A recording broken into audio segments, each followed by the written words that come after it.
അമ്മ ഉണ്ടാക്കുന്ന ബീഫ് ഫ്രൈക്ക് ഭയങ്കര ടേസ്റ്റാ. അതുകൊണ്ട് തന്നെ റെസിപ്പി ഇങ്ങക്കും കൂടെ ഷെയർ ചെയ്യാൻ വിചാരിച്ചു. കുക്കർ ചൂടാക്കി വെളിച്ചെണ്ണ ഒഴിച്ച് അതിലേക്ക് ഒരു പിടി ഉലുവ ഇട്ട് ഒന്ന് പൊട്ടിക്കാം. 2-3 സവാള കനം കുറഞ്ഞരിഞ്ഞത് ചേർക്കുന്നുണ്ട്. നമ്മൾ വൃത്തിയാക്കി വെച്ചിട്ടുള്ള ബീഫിന്റെ പീസസ് ഇടുക. നാടൻ റെസിപ്പി ആയതുകൊണ്ട് കറിവേപ്പില മസ്റ്റാണ്. കുറച്ച് വെള്ളം ഒഴിച്ചു കൊടുക്കുന്നുണ്ട്. ഒരു 1/2 സ്പൂൺ മഞ്ഞൾപ്പൊടി ചേർക്കുന്നുണ്ട്.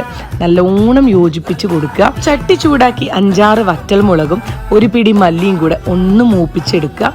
ഇനി ഇത് മിക്സിയിൽ പൊടിച്ചെടുത്ത് അമ്മീൻ്റെ മുകളിൽ നല്ല പശ പോലെ അരച്ചെടുക്കണം. ഈ സമയത്തേക്കും ബീഫ് നല്ലോണം വെന്ത് വന്നിട്ടുണ്ട്. മൂടി തുറക്കുമ്പോൾ തന്നെ എന്താ സ്മെല്ല്. ഉരുളി ചൂടാക്കി വെളിച്ചെണ്ണ ഒഴിച്ച് കടുക് പൊട്ടിച്ച് തേങ്ങാക്കൊത്തും കൂടെ ചേർത്ത് ഒന്ന് വഴച്ച് വരുമ്പം കറിവേപ്പില ഇട്ട് ഇതിലേക്ക് കുറച്ചധികം ചെറിയുള്ളിയും നമ്മൾ നേരത്തെ അരച്ച് വെച്ചിട്ടുള്ള ആ ഒരു അരപ്പും ചേർത്ത് നല്ലോണം അങ്ങോട്ട് യോജിപ്പിച്ച് കൊടുക്കുക.